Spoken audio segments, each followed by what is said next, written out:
It would be the longest military conflict in United States history. And when it was over, 58,000 Americans had given their lives in this jungle war. Another 304,000 were wounded, and nobody who returned home was left unscarred by their time in Vietnam. In 1946, the Vietnamese fought the French for their freedom in the First Indochina War.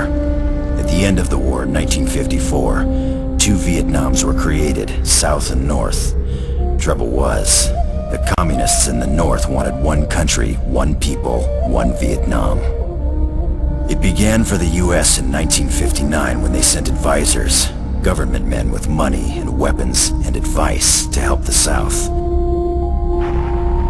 Slowly, almost inevitably, it became a full-blown war, with the ever-growing US forces joining the South Vietnamese army to fight the North Vietnamese regulars and the National Liberation Front.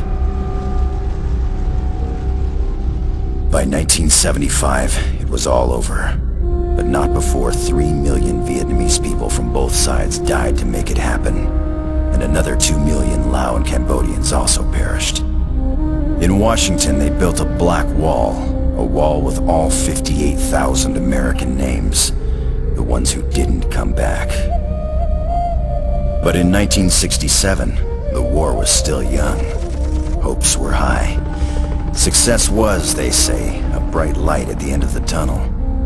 Lessons would have to be learned in Vietnam. And in 1967, class and hell was definitely in session.